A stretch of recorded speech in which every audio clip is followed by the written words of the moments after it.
Hi, this is Aaron Newcomb, and on this episode of FLOSS Weekly, Jonathan Bennett joins me to talk to Will Hayes from Lucidworks. Lucidworks is an enterprise search engine platform that's built on the open source Apache Solar project. It's coming up right now, and you're not going to want to miss it right here on FLOSS Weekly. Netcasts you love. From people you trust. This is Twit. Bandwidth for FLOSS Weekly is provided by CacheFly at CACHEFLY.com.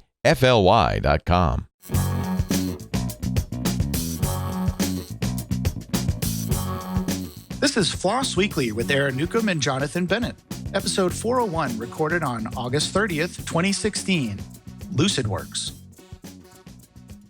Hey everybody, it's time for FLOSS Weekly, the show where we talk about open source projects and the people who make them. I'm Aaron Newcomb, your host for today, covering for Randall, who's still out of the, I was going to say out of the office. I guess not out of the office, but he's still recovering, and we wish him speedy recovery and hope that he's feeling a lot better. I also am joined today by a lovely co-host. That's Jonathan Bennett. Jonathan, how's it going? Good. I'm not sure how I feel about being called lovely by someone other than my wife, and even that sounds a little strange, but it's good to be here. Good, good. Well, you are lovely. You got a lovely goatee going on there, so you know you got that going for you. I even trimmed it up just for today. Nice, nice. Yeah, I don't know where that joke started. I don't know if Randall just said that one time or what, but now, at least when I'm on the show, we always do it. We always do the lovely co-hosts. So anyway, thanks for joining today and helping me out as we talk about our topic of the day, which is going to be fun. Oh, before I forget, I need to do this because this phone is off the hook. It really is off the hook. Whenever I don't take my phone off the hook and we do these shows, somebody always calls me, and that's the only time I get phone calls. And I've got this really loud 1940s Western Electric rotary telephone next to me, and it's so loud. So let's see, it's either that or the dog barking. We'll see which one happens today. It won't be the phone because I just took it off the hook. We'll see if the dog barks. And of course, I'm coming to you today from my home office as usual. All that stuff in the background's not mine, belongs to my wife. You can't see all the great stuff I have in front of me.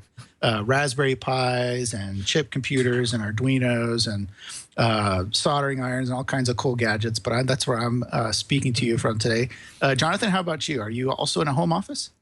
I'm here at the home office in Lawton, Oklahoma, yes. And if you want to get a look at all the cool stuff on his desk, a couple of weeks ago, we did an open hardware episode. And we got to look at some of them. Yeah, thanks for reminding me. Yeah, that was a fun episode. We'll have to do that again sometime. We brought out all of our, and it was cool because we all had different things to talk about, and Guillermo had different types of equipment, different boards than I did, and so we were able to kind of do a little quiz show on the boards and stuff. Yeah, if you missed that one, definitely go check it out because we'd like to do, at least I'd like to do some more open hardware related things. Maybe bring on people from like the Raspberry Pi Foundation or Arduino or wherever, and have them talk about open hardware and what the latest developments are in that universe, because I think it really does fit in well with our topic here of free Libre open source software. So if you'd like to see that, reach out to me, let me know, and we'll see if we can get some more of those types of shows going for you. Also, I've got 2 cups of coffee today because I was almost done with one of them. So I've got both 2 cups, so I've got my refill already, so I don't have to get up and go get more coffee in the middle and hope that our guest talks long enough to cover my absence. So we're good to go. Speaking of our guest, let's go ahead and get ready to bring him on. We're going to be speaking to Will Hayes, who's the CEO of Lucidworks, and that's what we're going to be talking about today, Lucidworks and the software that they develop. Lucidworks is a San Francisco-based enterprise search company, and Will began his technology career at 18 as a software engineer at Genentech, a local company here in the Bay Area. Later in his 20s, he joined big data analysis company Splunk. Yeah, it's very familiar with Splunk, where he spent 8 years in a variety of roles across engineering and business development, opening new markets in 20 countries, and helping build the company into a publicly traded 1,500-person organization whose true disruption laid the foundation for the big data movement that we know today. So we'll talk about how he joined Lucidworks and all of that good stuff. So let's bring him on right now. Will Hayes, thanks for joining the show today. Hi, thanks for having us on today. Yeah, definitely. So where are you speaking to us from? So I am in our lovely headquarters in San Francisco. Ah, I'm actually nice. in a real office. Are you guys, where are you guys located? Are you guys in Soma or? Yeah, so we're right outside of South Park, if you know the area, Yeah. a couple blocks up from the AT&T baseball stadium. Yeah, absolutely. Yeah, I know it well. I've done business with lots of companies there over the years. So Oh, they're all right here. yeah, exactly. Yeah, all of these. I mean, you wouldn't believe all the companies there. I think isn't like Weebly there, Weebly's and right there. Splunk is just down the road, right? Right down the street. GitHub right around the corner. Yeah, this is definitely a heavily trafficked tech area, if you will. Although all of San Francisco is starting to feel that way. Yeah, yeah, definitely. So I want to play. You have a great video on your website that I want to play in just a minute. But before I do, just give us the 20,000-foot overview of what Lucidworks is, and later we're going to get into the conversation about how that ties into open source and what the relationship is there and all that kind of stuff. But just to set the stage here for our viewers, what is Lucidworks all about? Sure. So at our foundation, what we do is we deliver relevant data to users. And so this provides access to enterprises to all the information, corpus of knowledge that they have stored, be it inside of document repositories. You've got things on the web. You've got feeds of information, aggregating that information, but actually providing access to it. And so we provide a search technology, which we've extended from an open source base, which was really the foundation of the company, Apache Solar. We've extended that now to address a lot of these enterprise challenges when it comes to building applications in and around their data, primarily around the paradigm of access and ranking. And so I can talk a bit as we get into it about relevancy and importance and sort of how search is kind of playing a really important role in the application story when it comes to big data. Great. Well, we definitely want to talk about that. And it sounds like a real enterprise play here, which sometimes people can think is boring, but it's actually really, really important when you look at especially the relevance of data to today's companies. Absolutely. And how they use that data to be competitive and to get to market faster than their competitors for a certain project or product or whatever it is, and also just making contact with their customers. Making sure that they know their customers better, all that kind of stuff. It really is important, and all the big companies today are doing it. So we definitely want to talk about that. One of your big, maybe it's your keystone product, I don't know, but I think it's called Fusion. Can you explain what that is? Yeah, so what Fusion is it's really an application server, again, built on top of Apache Solar, but integrates all of the capabilities that you need for these enterprise applications. So there's sort of 3 tiers of value that we look at and that we build out or try to articulate through our offering. The first one is simply data acquisition. So you've got data that's sitting behind a variety of repositories. We've got over 75 different connectors. We support over 200 different file types when it comes to the parsing and really making sense of that information, which is an important part of indexing the data, obviously, is you want to have all the appropriate metadata headers, things like authors and those kinds of things. We provide a data processing layer that's actually the most scalable and expedient platform on the market today. And so we can retrieve and store billions of records a day. We have customers that are serving up hundreds of millions of transactions coming off of our system.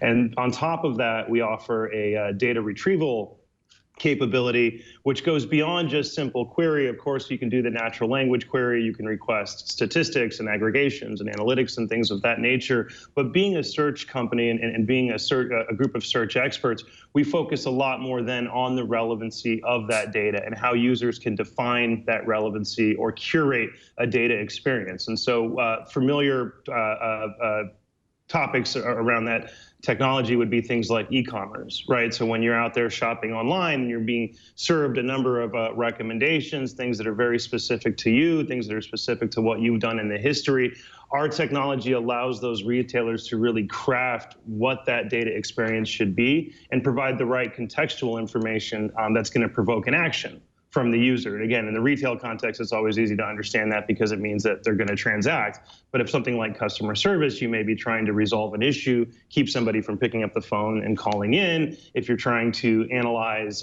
fraud, it may be by aggregating all of this information and ranking things that are the most suspicious or need to be reviewed. And so this idea, as we get into big data, of what makes data relevant, what makes data important, is becoming increasingly more important as we kind of move into this realm of just lots and lots of information at our disposal.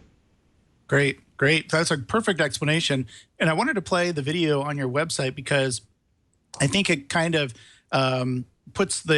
shows the importance to customers, the importance to businesses. And this is kind of a marketing video. Being in solutions marketing, you recognize these things from a long ways away. But I did want to play it because it does kind of explain what it is and also show how customers are using it. So John, if you could just play that, it's a real short video.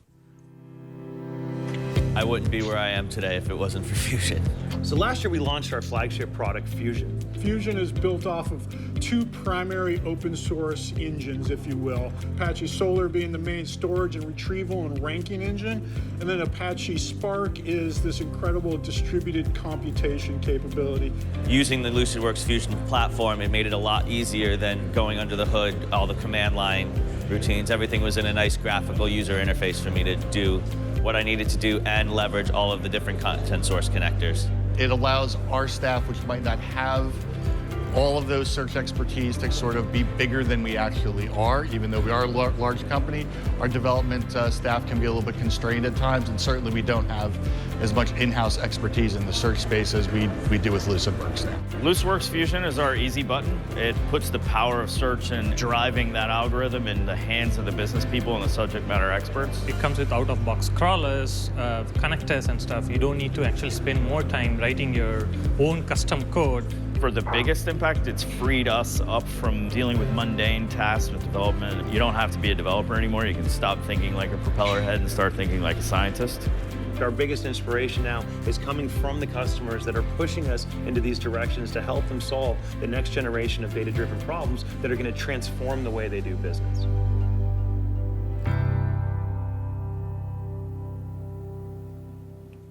There you go. So that's Lucidworks. And you kind of answered this already, both in the video and I think in your question, but we do have a question from the chat room, which we'd love to take. And I'm just going to put it out there now, this is from Daw Desktop. He says, well, the obvious question is, how does this compare to corporate Google search? I've used corporate Google search. I think you kind of answered this. It's more about analyzing the data and reading the metadata and all that kind of stuff. But maybe take that on, if you will. I mean, how would you compare corporate Google, a Google box sitting in your data center somewhere searching all your stuff with what you're doing? Right. So great question. And actually, what some folks may or may not be aware of is Google's actually end-of-lifing that yellow box that we all came to know and love over the last 14 years, shifting a lot more of their enterprise, or actually shifting their entire enterprise strategy up to the cloud. But still, regardless of whether you're comfortable moving things to the Google Cloud or you prefer an on-prem solution, the real difference comes down to transparency under the hood. And so the Google Search Appliance, when that came into existence, did a really great job at solving the problem of, hey, I've got some data. Let me just point my search box at it, index that data, serve up a page, and I'm going to rely on all of the algorithmic goodness that Google was willing to share as part of this offering. Now, of course, that's not going to be the same set of experiments and algorithms and obviously billions of user signal data that you're capturing on Google.com, but there's some sophistication in terms of how they've integrated their ranking capabilities. The issue comes down to that sort of black box nature of it.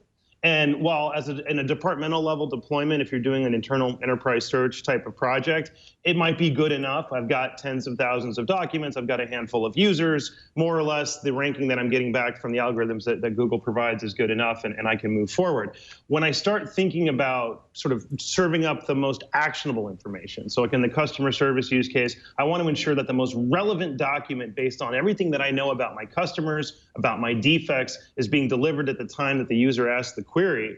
I need to actually get under the hood and start to define what that ranking is going to be.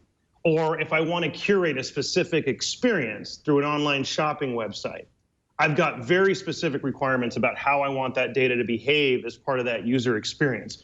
With the Google box, you don't have the power to sort of override that default behavior and prescribe very specific data experiences for your customers. So we see a lot of customers, if I take Red Hat for an example, they were running the Google box as part of their customer service website. We're having an issue with people simply not getting to relevant information and resolving their issues, decided to take a look at Lucidworks, went into a deployment, and immediately after deployment saw a 30% increase in self-serviced issues because users were getting to that more relevant information. And Red Hat had the ability to actually curate what they wanted those results to be based off of known defects, based off of customer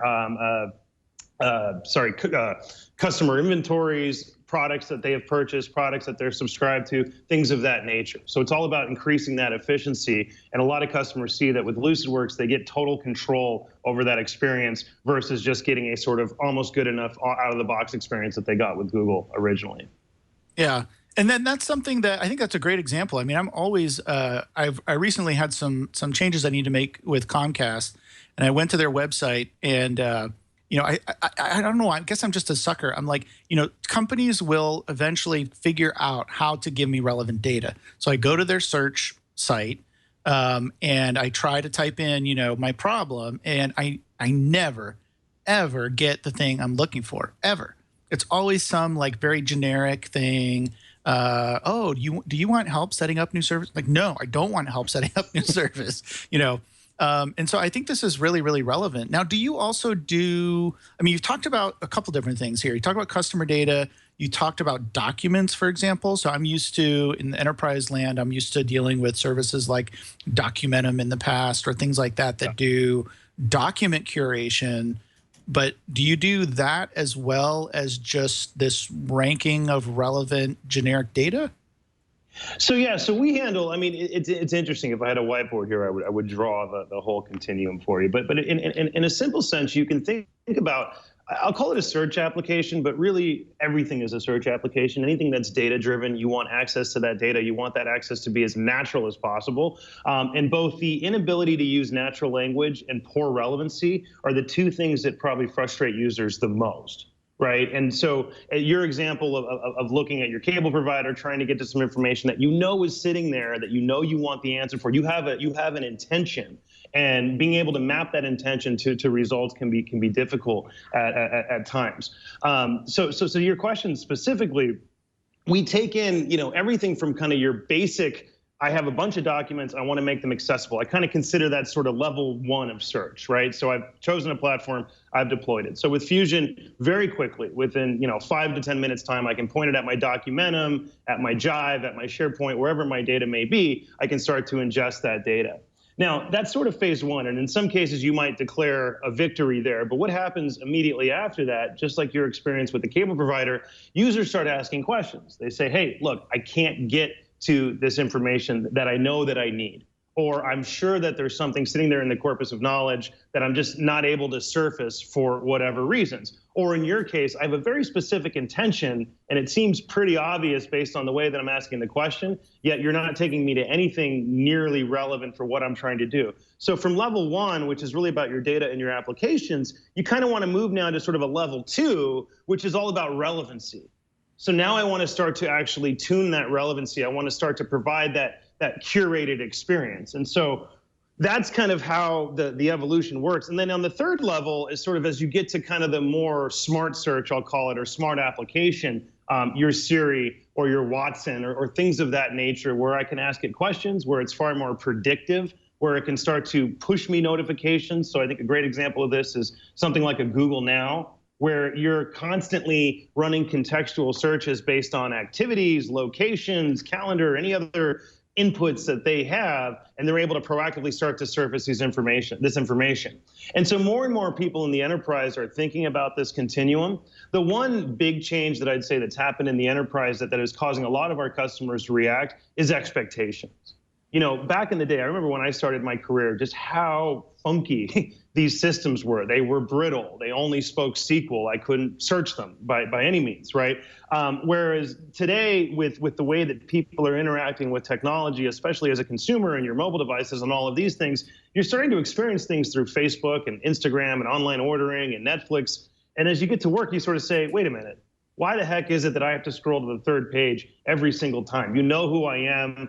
I look for the same information every time that I come into work. So that increasing expectation from what we experience in sort of consumer land is adding a lot more pressure now within the enterprise. What's funny about that is I think there's some traditional consumer services like the one that you mentioned that need to sort of move along this curve as well and could benefit from some evolution there. Yeah, absolutely. I know we have an internal, one of the reasons I asked about documents is it's a little self-serving, but where I work at NetApp, we have an internal document system, and it's kind of, it doesn't always work the way you expect it to. So I'm kind of thinking, maybe this is a solution, because you're always like you say, I have a specific role. I come into the office, I open up this page, I should see stuff that is relevant to me, and I don't always, and it's frustrating. Yeah. So, you know, I'm going to put this in the back of my head and look at it more from later on when we're done with this and I go back to work. I'm going to take a look at this a little bit more deeply. Well, Sunnyvale's right down the street, so we have. It's not far, right? It's not far. Just get on Caltrain and you're there.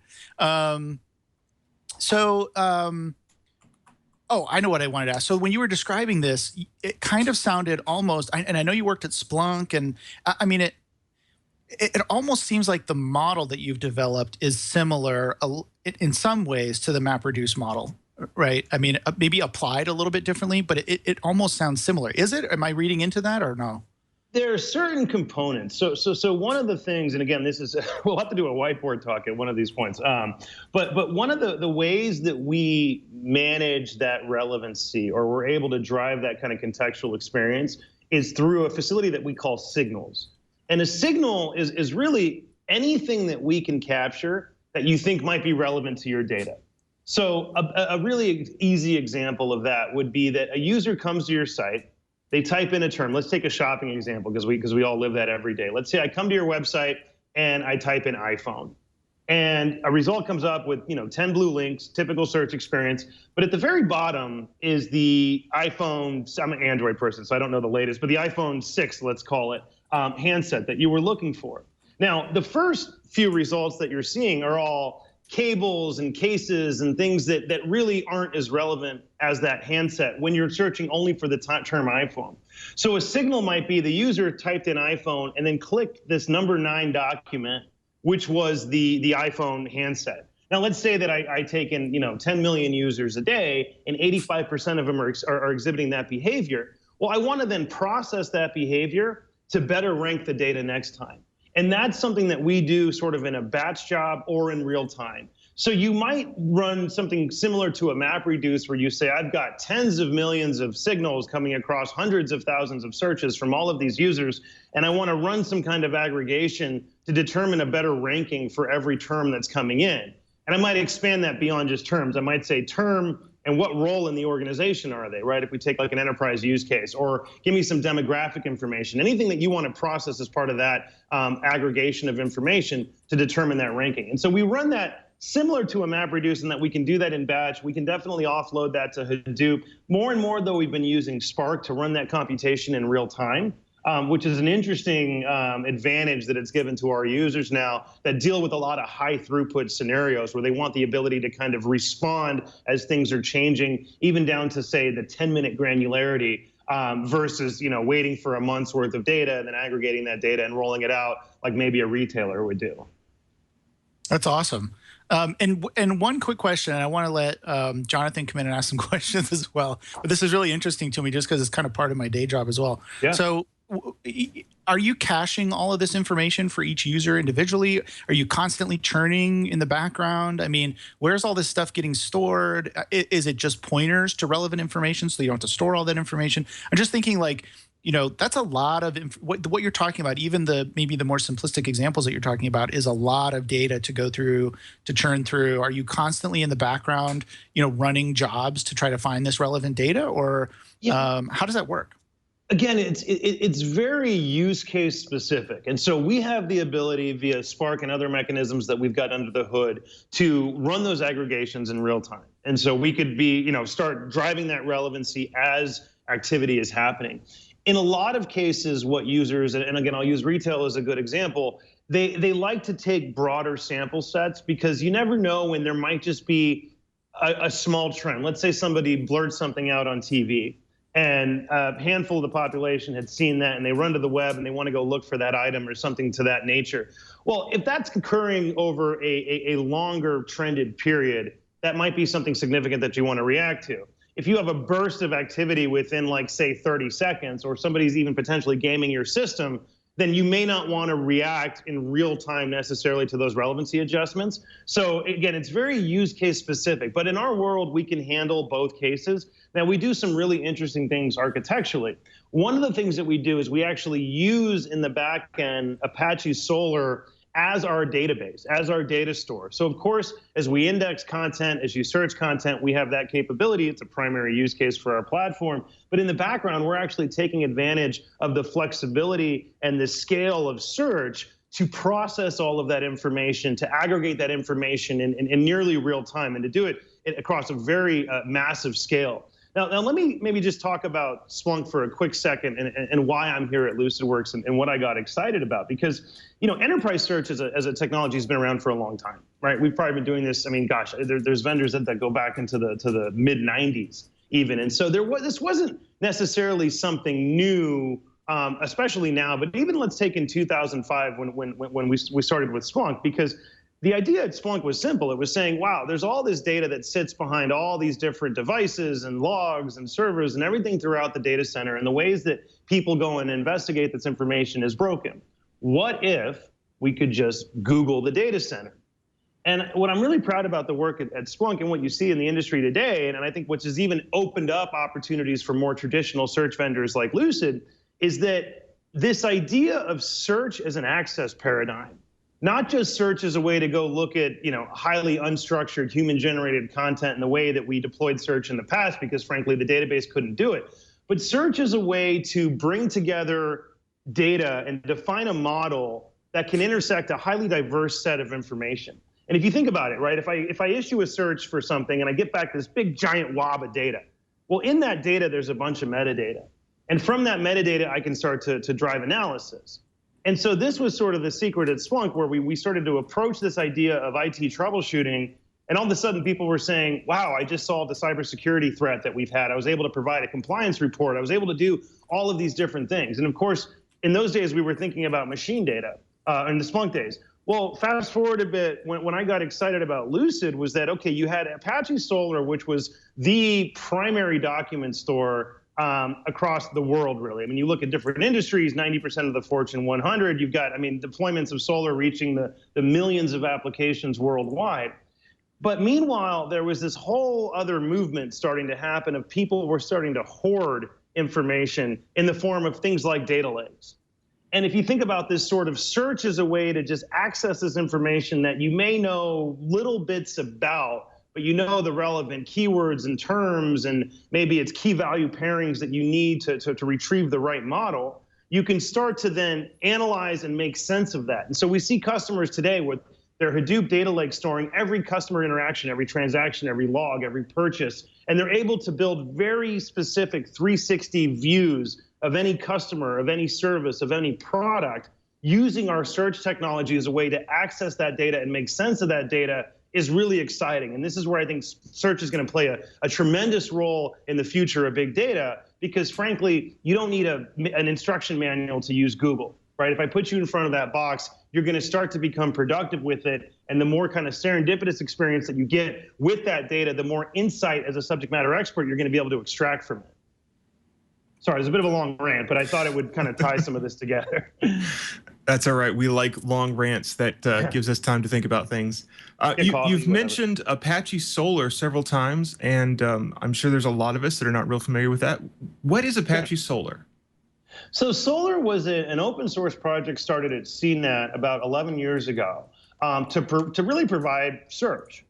So what is search? Well, and it's basic. I just went on the whole rant about what search can be in the future. But if you think about search at its fundamental basics, it's taking unstructured information, indexing that information, and then allowing you to use natural language to retrieve it. And Apache Solar was used or developed as a way at CNET to give users access to all of the content that CNET was creating. So CNET developed this project internally, ended up donating it to the Apache Foundation. A lot of people, as you can imagine, had very similar challenges where they said, wow, I really like to provide an index which can use human language to retrieve information on behalf of my users, started adopting this technology in a number of different areas. Companies like IBM and SAP started building products in and around that ecosystem. And what happened was there was a group of individuals who were sort of responsible, the committers, for really driving the development of that project. Well, as a project becomes successful, more and more companies become leveraged on it. They start reaching out for help and things of that nature. And so that was really how Lucidworks was founded. It was that group of committers that said, hey, people really want enterprise level support for this open source search engine. People are looking for services and consulting. Let's go build a business around this. And that was sort of how we came into existence. And then we have since evolved into a little more focused commercial offerings, which I can talk about later. But at its foundation, the company was built off of that Apache Solar project, which is, again, an open source search engine. Okay. What license does that use? There's probably an easy answer here, but I'll ask it. What license is that? The Apache license. Yeah. Who'd have thought? Yeah, keep it simple. Yes. So with the Apache license, how do you prevent, or do you care, Google from making a yellow box 2.0 that is Apache Solar? You don't prevent it for sure. I mean, this is sort of all's fair in love and open source, we like to say. And so there's not a whole lot. And unlike other companies, like if I look at a company like Elastic or MongoDB or something of that nature, they use open source really as sort of a freemium model, but it's not an Apache project. And so you have a lot more control over the code and you have a lot more protection around that. Being an Apache project, really anything goes. If Google decided tomorrow they're going to take Solar, they're going to build an appliance, if IBM or heck, even if some startup were to come into existence and decide that this is the way forward, they have every right to do that. If you look at what we've been doing with Fusion, what we recognized was that, look, there's a commoditized experience that people are able to get at open source. And different organizations will have different levels of comfort. And so we have folks that use us in a very basic fashion for commercial software. But the reality is that they're deploying this software for a purpose. And we did a lot of work to understand, okay, what are the primary use cases and domains in which our customers are trying to solve things or get things to market in which we can build enabling technology. And so Fusion provides a number of commercial sort of proprietary components that extend the open source to drive very specific functionality for their applications. And that's the comfort that we have when it comes to, how will competitors leverage the open source technology? We'll let them, because frankly, the more that they're using, the more that they're contributing, we benefit from it just as our users do. But our goal is to continuously build very discrete offerings up the stack that provide a lot of efficiency and time to value and extended capabilities for customers in our sort of core use case areas. Your commercial offerings, is it a physical appliance? Is there a box? Is there literally a Fusion box that someone can buy and put in? How does that work? It's funny, with the end of life of Google, that definitely was a question, right? Should we be just giving them something that they can just slide into that empty hole in their data center that the yellow box left? The fact of the matter, and frankly, this has been the case now for, 10 years. But, the reality is that people are moving away from wanting to deal with physical hardware of that nature. I'd say if you're dealing, in the SMB, when you were deploying Google for your law firm of 20 lawyers and 50 people, sure, you go plug it into a closet and that was that. Within the enterprise today, with containerization and obviously virtualization and now cloud becoming a big piece of the infrastructure, that's just not a viable solution. And so we just deliver on-prem software. And we can do that as a virtual appliance. We can do it as Docker images and things of that nature to make it easier. But we have not gotten into shipping any physical hardware, thank goodness. It's a big step. Do you have examples or thoughts on this idea of, because you guys started out as developers and now you've moved into business, the balance between those two? How is that managed? Yeah, it's interesting, right? In this day and age, developers are your champions. They're your decision maker. They're the economic buyer. They hold the keys to that organization. And so I think a lot of companies, and as a startup, it's a little bit easier to just come into the existence with this mentality. But even for more legacy enterprise companies, are having to kind of change the way they go to market, right? Because again, you're addressing this developer. There's a lot more transparency. Being open source, it's even beyond normal transparency because they can look at every bit of code. They can look at the conversations going on online. But that level of transparency means that you have to be creating a lot of value for that developer, obviously, where they say, look, with this technology, I'm going to do my job better. Now, the flip side of that is who is it that they're servicing within the organization, right? Most companies, don't build applications because they like writing code. They build applications because they've got very specific needs within the business, or they're servicing a very specific user within the business. And so our ability to come in and provide the developer something that they're comfortable with, that is powerful enough to meet their needs, that is modern enough to meet their environments, meaning it can run in hybrid environments, it works across big data paradigms and those types of things, but more importantly, gives them then the tools that can help their business counterparts be successful, is sort of how we win, by kind of bringing those two things together. If we did one without the other, it really wouldn't matter, right? If I came out with a bunch of tools for business users to manage data experiences and to understand their data, and the developer says, wow, this is the worst piece of technology I've ever dealt with, I can't deploy it, I can't manage it, well, that's not gonna get us anywhere. On the flip side, if the developer's like, man, it's got every latest and greatest hook and speed and feed, but provides little to no business value, we're not gonna get anywhere there either, right? So you kind of, again, you wanna drive that balance. I like to use the term of the customer's customer, right? As a vendor, we want to understand is what are we doing for the customer's customer? Because that's how we're going to make that's how we're going to make our customer successful. Sure.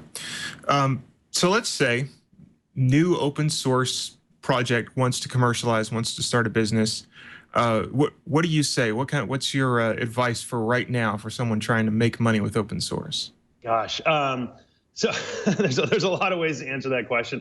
I'd say to break it down simply, and I promise to keep this one shorter, there's sort of three models that you see out there, and I'll tell you the one that I prefer, but it's not to say that you can't make the other ones work. The first model would be a pure kind of services type of organization where, open source is out there, the bits are out there, I do little to try to monetize those bits, meaning I don't sell a license or anything. But what I do have is I offer training, I offer services through a consulting, and I offer enterprise support, which will be, hey, if the thing's broken, I can call you up, and there's an SLA, and the whole kind of throat to choke model.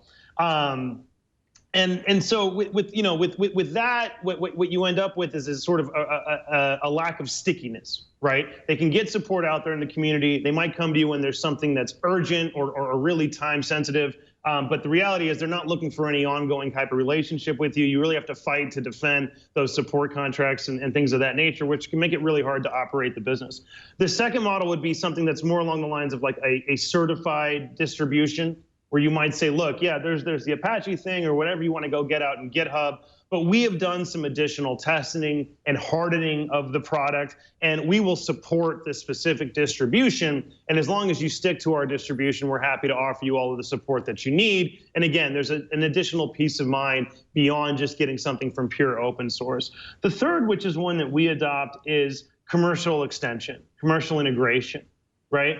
People are deploying technology for a reason. Go understand where, if you were to draw a Venn diagram where the densest pieces of use cases and capability overlap exist, and go build those things commercially, which can deploy against the open source. Now, we can get into this later, but there's a different balance you strike at that point about how do I determine whether something is going to be commercial versus going back into the open source. And our simple answer to that is that we like to look at very use case specific things that don't serve the broader audience of the open source, that are very specific for certain things that certain users are trying to do. Therefore, we can go off and try to monetize that portion of the community without causing any disruption or even frustration, I guess, with the rest of the open source community. Okay. So how is this different? It sounds like it is, but I want to get your thoughts on it. How is this different than the open core idea? So it actually is the open core idea, because what open core, and I think that's a term, funny enough, that hasn't really been given a firm definition. So my definition of open core is that everything we do extends from that open source base. So if you were to take Fusion and rip off all of the pieces, at some point you're going to find a completely unadulterated Apache Solar. Right, and that's Solar just as you know and love it. And as a developer, the APIs are the same, the deployment paradigms are the same, the architectural considerations are the same. So I have this thing that I know and that I trust, and then I can start to take advantage of these extensions that have been provided by the vendor. And so that's a true open core model where, again, underneath the hood is the actual thing that I know to be open source. Where that's different is if I look at a technology like, let's say, a Tivio, which is a commercial search vendor that runs an open source library at its very core, but there's no way for a developer to get at it. You really don't know that it's running. You can't take advantage of it, meaning that it's so hidden and wrapped underneath different layers of services and APIs that it may as well just be another proprietary solution. And so that's kind of the big difference here. And we're very big proponents of the open core model. We think it's very great. It's powerful for our go-to-market. It's important for our developers because with deploying Fusion, they're actually getting exposure to Apache Solar and having expertise in open source, especially today, from just a skills perspective, from a resume perspective, is really important. Okay, that's probably the best defensive open core I've ever heard, and it sounds like it's promising. So let's say 12 months from now, a year from now, how does all this change? Gosh, well, I mean, one thing that we're seeing for sure, and I think every vendor, open source or not, has to think about this in terms of how you go to market, is this preference for DIY, right? If you think about it 5 years ago, right, there was a real aversion to open source, which meant that there was an aversion to really building your technology stack from the ground up, right? They were purchasing a lot of commercial off-the-shelf software. You're relying on a lot of vendors and in some cases, large system integrators coming in and helping you sort of achieve different things. Well, you opened the show talking about the importance of competitive differentiation, of advantage, and more organizations realize, and almost all of them probably realize it, but more and more are moving towards taking advantage of the fact that that technology is going to be that competitive advantage, or will be that differentiator. Which means more and more vendors are less, I guess, are willing to take more risk in terms of their technology. They're investing a lot more money and resources to do things themselves. And so with the abundance of open source technology, and really powerful open source technology, mind you, these, if you think about what you can do with the Hadoop and Spark and a lot of this stuff and Solar and things that are out there, it's the same level of scale and complexity that you see from the most sophisticated companies in the Silicon Valley. And so this is just something that we have to constantly stay ahead of. And our goal is to enable the customer to do more through these components and these bits that we can deliver. Not necessarily replace their expertise or try to get in front of their business, but to become a real enabler underneath. And I think going forward, a year or 2, 5 years from now, that position is going to become increasingly more important as people are sort of making the decision of whether I engage a vendor for a particular project or I completely go about it myself. So last week, just to delve into this a little bit, this is like probably one of our favorite or most necessary topics to discuss, because there's so many different approaches to this the open source models and how you build your companies on them. Last week, Simon told us that MariaDB was actually taking one of their, I don't know, I can't remember which one it is, but one of their components, and they were locking it down. And so it wasn't going to be completely open source anymore. And if you wanted to get that feature, you have to go out and pay them or whatever to get that lockdown feature. It became proprietary. So, I mean, when you were talking about the different open core or the way you define open core, I mean, it doesn't sound like you're exactly doing that. It sounds like you're more building on top of Apache Solar. And there's another one we should talk about too, which I think is Apache Lucerne. Lucene, that's what it is. Thank you. So, but it sounds like you're building on top of that the way you would build on top of a LAMP stack. Is that right? That's exactly it. In fact, that's a great analogy. And it's difficult, right? When I came into Lucid, I mean, Solar had already was already an Apache project. Obviously, Solar had been around for a significant amount of time, which means that it had a very rich set of features and capability, especially as it comes to things like scaling and elasticity and those types of kind of modern deployment architectures. And so thinking about, how do I run across distributed environments and cloud environments and those kinds of things. And so we had to really look at the business and say, okay, what are the things that we can go build discreetly on top using that kind of LAMP stack analogy that you mentioned? Other companies that are either earlier in their maturation or adoption, or frankly, in some cases, just aren't Apache, have taken a little more drastic approaches to this for understandable reasons. And so things like scaling, things like security, for instance. Now, this is where you start to bifurcate then, where do I contribute or donate back to the community versus where do I keep things commercialized? And that becomes a lot blurrier as you start to break out pieces of that core component. So to your point, where you're not thinking about this as an open core of like, oh, I'm just going to keep building up the stack, but of, oh, I'm going to take, like, let's take security as a great example, that this security component will now become proprietary, meaning that there's no way to run this technology in a secure fashion without buying something from me.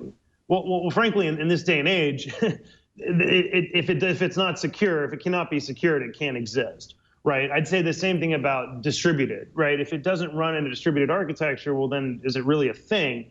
And so it's risky for companies to start to take those really kind of key components, if you will, that everybody comes to expect, and to remove those from the community. And you can see backlash. You can see the community sort of move away from your technology, and that's very risky. But on the flip side, those things being as critical as they are, if that's the hook that you can have to create that stickiness or that dependency back to the vendor, and you're able to survive that little disruption in the community, then frankly, it's a much easier way to go and monetize, because frankly, they simply cannot run the core technology without your assistance and without purchasing from you, which would question its open sourceness, I guess, if you would. Right, and I think that's always the case, right? So anyone that's a proponent of open source and believes in the open source model, this kind of conversation always feels like, I don't know, just a little icky, or like somehow wrong, or somehow it rubs against the grain of the open source way of looking at the universe, I guess. So we always talk about this a lot. Now, one question, Daw Desktop again had a question in the chat room. He says, "Do you have a plan to open up any of the extensions in the future? In other words, anything that the stuff that you're working on and developing on top of these other open source projects, are you have a plan on making those open source, or are they open source? Maybe some of it already is." So today, everything that we've developed within the Fusion stack is proprietary, and we did that for a reason. So we've got that ability to go out and license software and really kind of grow the business that way. But as you can imagine, culturally, we're very obviously pro open source community, from everything from just the social impact that we believe in to what it does for the advancement of technology. And so we all often look for ways that we can contribute back. We still have a core team of about 12 folks that do nothing but work on Apache Solar all day. And every bit of work, every line of code that they write goes back into the open source, goes back out to the community. We participate or contribute to a number of other projects, like Spark I mentioned earlier. We've adopted Spark in a pretty major way. Through that, we've had to develop a number of components for doing natural language processing, for integrating into Solar. All of that we happily donate back into the community. The things that we're not entirely, and I'm just going to be totally transparent here, but that we think about but we're not entirely sure, are things like our connector framework. Right, connectors are obviously very valuable.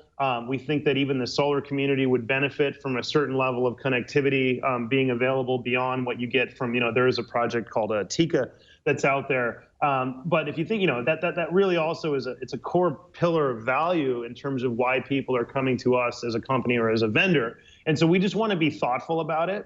But our goal would be to put as much stuff out there that we can. We also, the more that you put out, the more you get other people collaborating. We did a little analytics project about 1.5 years ago to give people an ability to build dashboards and data visualizations on top of Solar. And today, we've got about 50 folks from around the world that contribute code on a regular basis. Yahoo Japan has been a big contributor. We see folks from Bloomberg. We see folks from a number of really notable organizations that have actually contributed work back into this project, which then we benefit from as an organization, our customers benefit from. And so obviously there's a big advantage to that as well, being sort of integrated into the community better. Yeah, and we should say that, it's not like you're just taking the code and building stuff on top of it. You're actually developing the code, as you mentioned earlier. You actually contribute a lot of code back to these projects, don't you? We do. Yeah, for Solar, for instance, we contribute about 80% of every release is coming from our engineers. That's awesome. I mean, I think I think this is okay. I always go back and forth a little bit. I know that there's some purists that don't like this model, but I think it's actually okay, especially when you're contributing code back to the projects that you're basing your platform off of. It's not like you're just taking it all in. I mean, I look at companies like Apple and others who take, depending on the license that the code's written under, can take that stuff, use it, and then develop on it and never give back to the community, never give back to the projects that they're building off of. I shouldn't say never, right? But rarely. Let's say rarely. It's hard. It's really hard. I mean, I've talked to people who've done a lot of great work and are saying, you know, I'd love to get this stuff contributed back, but literally I have to review every line of code with a lawyer before I'm able to do that. You can imagine the pain that would cause from somebody as you know, and typically this isn't even your day job, right? This is something that you're doing on the side. I will say though, and going back to the question about what do I see changing, we're seeing that level of comfort with open source has been increasing. I think if it was like written as a curve, we're at this like extreme acceleration of companies. I mean, I can tell you, I talk every day with large banks, with healthcare, with insurance, with government, all adopting open source in a very major way. And one of the key things to adopting open source is actually attracting talent who's familiar with that project. And these companies that have been culturally opposed to contributing code, speaking at conferences, meetups, all of those things are now finding that in order to attract the talent that they need from the community, they've got to be open to community participation. Because as you said, for some people, this isn't even a question of like, my job or whatever. These are things that I fundamentally believe in. And if you don't allow me to participate in a way that I believe in, then simply I'm not going to come work for you, which is a disadvantage to those companies that aren't willing to be a little more open-minded. And so we've seen an evolution pretty dramatically in the last couple years where companies are contributing code, or they're speaking publicly about what they're doing, about what technology these are using. And these are companies that have historically have been so tight-lipped that you knew kind of what was going on, but really had no idea in the ways that they were utilizing it, nor were they really big supporters of the community. And that's another thing that I think is really important for not just the companies that are out there that are not technology serving companies per se, but are utilizing a lot of open source. But even you have technology companies out there that are using open source in a pretty major way as part of their offering that contribute little to nothing back. And as a commercial entity behind one of these projects, I can tell you, we do things like we host the conference. That's a huge outlay of finance for our company to support that community initiative. I would love to see, and we have some great sponsors and great people that are supporters of it, but I'd love to see more of the technology ecosystem that's leveraging solar participate in this conference, not because it's a Lucidworks event and they want to sponsor a Lucidworks conference, but to actually support the project in which they extract so much value from. And hopefully we'll start to see more of that. But like I said, I think the level of comfort with the idea of contribution and collaboration has increased just dramatically in recent years. Well, I'm certainly glad to see that your company is contributing back. I mean, I think that's really important. And there's also another Apache project that you guys use, and we mentioned it a minute ago, called Lucene. I think I got it right this time. So how do you use Lucene? So what is Lucene? Little technical here, but Lucene was a Java library that was developed by Doug Cutting, who also developed Hadoop. And it was made for basically indexing and retrieval within your Java applications. And so if you're a developer, you'd be familiar with, okay, I've got to like import com.lucene, like import this Lucene library, and then go write a bunch of code to use it in a way that makes sense for me. Well, what happened, going back to now how Solar was created, was that at CNET, basically they said, wow, this Lucene thing's very cool, but gosh, it'd be better if it ran more like a server. So kind of like a database where I have this server that's up there running and I can push data to it and I can retrieve data from it. And so CNET developed a server to sit on top of this Lucene library to make it more accessible and more usable as sort of the way that you would think about a database server, the way that you would utilize that. And that became the Solar project.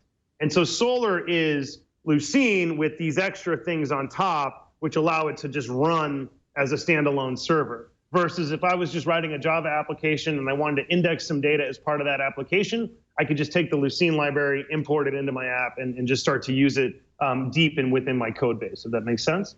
Yeah, it makes total sense, actually. That makes a lot of sense. I was thinking it was a separate project, but it's actually tied together with Solar. Yeah, in fact, it's considered a top-level project, and then Solar stems down from Lucid if you look at the Apache structure. Right, right. So how do I actually, we talked a lot about, what the benefit is, what the software does for a company, how it ties into the open source community. How do you actually install this thing? Like if I want to go out and put this thing in my company or whatever, we talked about servers. Do I need just to install? Is there a Debian package? Like how hard is it to get this thing up and running? It's a couple of clicks. So we've got an archive that you download from our website, and you can run this across your Mac, Windows laptop, Linux, and so it's just a package that you just unpack and bin, run, go, and it's up and running. And from there's a web interface that'll guide you through some setup and some of those kinds of things. We do offer an Amazon AMI. So if you want to run as an Amazon cloud, Amazon machine image in AWS, you can deploy us natively there. We'll be releasing a Docker container here shortly. We have some stuff today that customers are using, but we'll have that more publicly available. And you didn't hear it from me, but there may be a cloud offering in the future as well to make that whole deployment piece a lot easier for customers. So you mean a cloud services offering? So instead of deploying it on my infrastructure, I just set up an account at lucidworks.com and put in some information and go. You got it.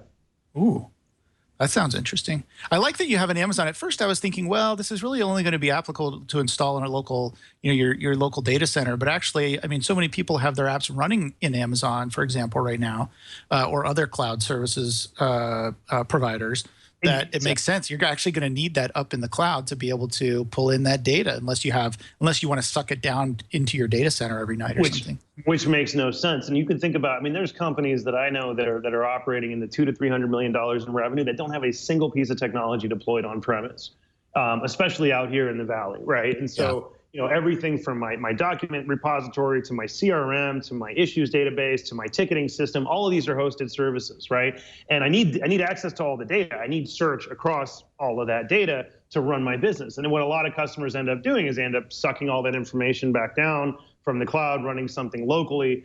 We've even seen sillier cases where you suck it down from the cloud, proxy it locally, send it back up to another cloud, things of that nature. But you're absolutely right in that running, part of being a modern technology company is sort of adapting to all of this modern ecosystem, which is a lot more of the SaaS providers, cloud infrastructure providers, and so people run their entire businesses on Amazon and things of that nature, and we want to address that. And we've built today the connectors and the capabilities around that, but we see that just having a push button running as a service being something on the horizon that would be really interesting to these customers that are simply just not consuming technology on premise. Right, and it's a great way to get started, right? For customers that may be a little bit hesitant about how to do it. No doubt. I mean, within 2 minutes, you sign up, you point at your data source, and you're cooking. I mean, it's funny enough that the challenge that you talked about at your job would be interesting to see if you'd be able to just go in. I don't know where the data sits or whatever, but to actually just quickly set something up and just say, hey guys, look at this. I'm able to search all this data in a much more efficient way with a much more accurate, relevancy experience than what we're doing currently. Yeah, absolutely. And then I guess the other question I should talk about when we talk about implementation is scaling. So how does this thing scale? Is it node based? Do you just add nodes and it knows that you've added a node and it shares information? How does that work? It does. And so we utilize Zookeeper behind the scenes, the same as Hadoop, and very battle tested framework for managing sort of distributed workloads and deployments of that nature. And we simply scale horizontally, and so you can continue to add more capability. I'm sorry, you continue to add more capacity and spread the load across that capacity.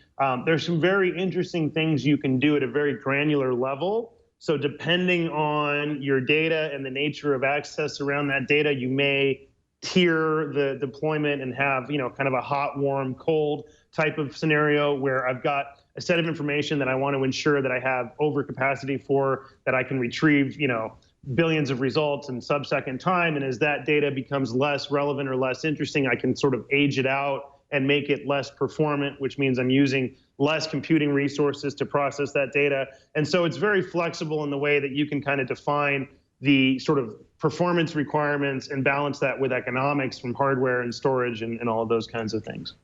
Great. Great. Well, there's lots of things that we could continue to talk about. We're just about out of time, and we're going to have to wrap it up, unfortunately. So is there anything that we didn't ask that you want to let people know about? Gosh, no, this has been great, and I appreciate the opportunity to talk about certs. You know, we talk about open source all day long, but this has been fantastic. And you know, with that, I would say, like I said, I mean, buy your local open source committer a pizza, a beer.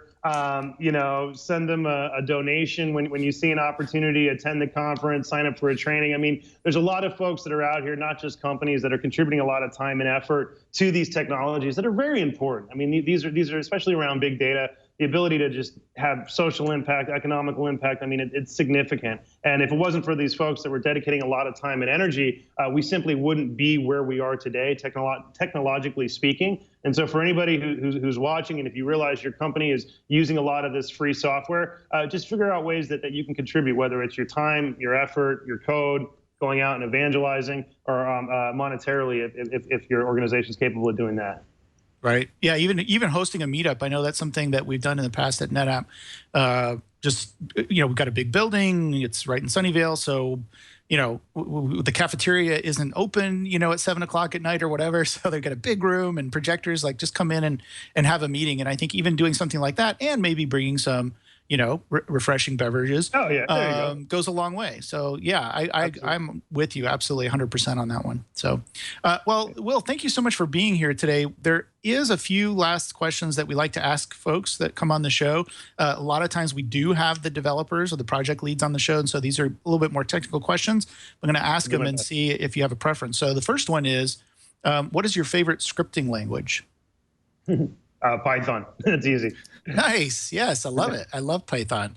I'm actually teaching my kids Python right now because they wanted to learn, you know, how to do write programs. And I said, well, let's start with Python. It's fairly easy and forgiving. Yeah. Second question is, what's your favorite editor?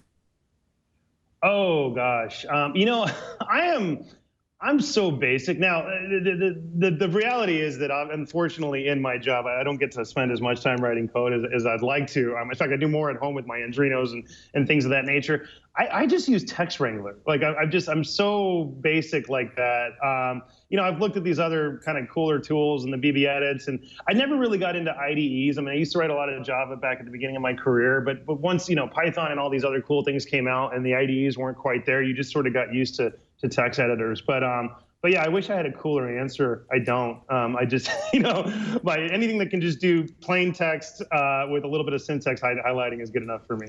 Yeah, I think that's fine. I mean, we got a lot of people that are still stick to either Vim or Randall's favorite Emacs. So, I'm not that hardcore. You know, yeah, me neither. But we still get a lot of people that talk about that. You know, I've been using Atom a lot lately because it's kind of like in the middle. It's not like a full-blown IDE, but it's open source, so you can write modules. If you want it to do something cool, you can just write the module up and throw it in there. That's cool. And make it work. So yeah, definitely. Oh, also, one last question. Any relationship to Dennis Hayes of Hayes Modem fame?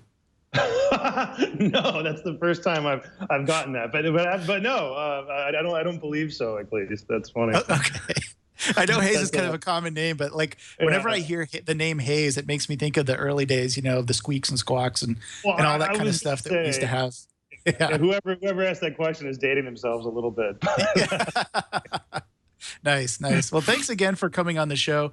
Really cool product you're working on, and good luck to you and everybody else at Lucidworks. Appreciate it. We'll hopefully see you guys again soon. All right. So that's Will Hayes from Lucidworks. Jonathan, first thoughts on Lucidworks? Very, very interesting interview. I enjoyed that one a lot. It is basically Google search for the enterprise, just as it says kind of on the tin. I appreciated his thoughts on open core, and that was perhaps the best I've ever heard anyone explain open core as something that makes sense and isn't evil. It's kind of got a bad rap, but it sounds like if done right, there is some good things about it. Yeah, definitely. I mean, I think that, like I said, it's a tricky subject, right? Because I think there are ways to do open core in an ethical way, I guess, you know, as opposed to just picking off a project and incorporating it into yours and then not contributing back, not giving credit. Of course, you have to if you use the project software inside of your software, of course, you have to follow the license requirements and things like that. But I mean, yeah, I feel like this is maybe an okay way to do it. I don't know. I'm not as strict as other people are about this. I don't like seeing people, especially developers, taken advantage of, but it doesn't seem like they're doing that in this case. They're actually contributing a lot of the code back. They're developing the projects that they're basing their work on, and so I think this is a good way to do it, and it's why we had them on the show. Quite frankly, if it was just a company that didn't have any connections to open source and weren't doing anything, then they wouldn't be on this show. They'd be on some other show. And so I think you're right. I think the way that he explained it and what they're doing definitely seems to be above board and probably the right way to do it when you have an important business reason to build a project like this on top of an open source code base. So really, really good stuff. And speaking of good stuff, we've got a lot of good stuff coming up on this show. How's that for transition? Next week, we're going to be talking to Pino Di Candia. He's going to be talking to us about Midakura, which is, again, an enterprise product. It's a virtual network management software built on the open source MitoNet project. So again, we've got something built for the enterprise, has to be supported in a certain way, but it's very closely related to a great open source project. And then on September 13th, Josh Burkus is coming back, this time to talk about Project Atomic. As we mentioned last week, Josh was one of the first guests on FLOSS Weekly. If you go back and look, I think it was episode number 6 or something. So very early on, he was on talking about PostgreSQL, I think. And now he's going to be talking about Project Atomic, which is, I like the way they describe this. It's using immutable infrastructure to deploy and scale your containerized applications on a next-generation container OS. They've got some good marketing people that are spinning those words for them. But it really is something that we talk about a lot, is how to use containers. And I think this is the next step in the evolution, coming up with an OS that's built around containers. Really cool stuff. And then on September 20th, Jared Smith's going to be on talking, again, something topic related to the one we had today, which is Capital One open source. And this is a bank, obviously Capital One, that's actually contributing to open source. So we're going to find out how they interact with the open source community and the projects they're working on. And I'm sure we'll talk a lot more about this topic of commercial entities either using or supporting open source, which is incredibly important. I don't think open source would be where it is today without a lot of these great companies that are contributing back to the community. And that's it. That's what's coming up. So you definitely want to stay tuned. Jared, anything? Or Jared, I've got Jared on the brain now. Jonathan, anything you want to plug? I don't have a whole lot going on. I know we've got some interesting guests that we're talking to about the future, maybe even somebody from Arduino. So looking forward to that. But no, not a whole lot going on here that I can shout from the rooftops quite yet. Okay, no problems. As far as I'm concerned, you can definitely follow me on social media. I'm on Google+. I post everything from Google+ out. And it goes to Facebook and Twitter, and a lot of people interact with me on Facebook and Twitter, and that's great. No problem with that at all. So definitely keep in contact and look at those things. And if you have, I'm getting a lot of questions about Makerspace, which I founded a Makerspace here in my hometown of Benicia. It's growing like gangbusters, as my dad used to say, and doing really well. If you're in the Northern California area, if you're close to especially if you're anywhere north of San Francisco or east of San Francisco and you want a good makerspace to join, or just come check out what we do. We have open spaces, open houses every other Monday. You can free time to come out and take a look at what's going on.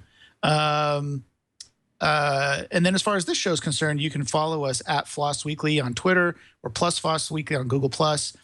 We do try to tweet out our shows when they come up. Right before we go live, we do use Twitter to say, hey, this show's about to start. So you can take advantage of that if you want to know when we're about to start. And then, of course, we'd love to take questions from the chat room. You can go to irc.twit.tv and take a look at that. And please contribute questions if you have any kind of questions about the topic that we're talking about or the software package that we're discussing or anything like that. We'd love to take questions from the audience. And, of course, you can always watch us live. We're live.twit.tv. So that was it. Great show. Thanks, everybody, for watching, and we'll see you next time on FLOSS Weekly.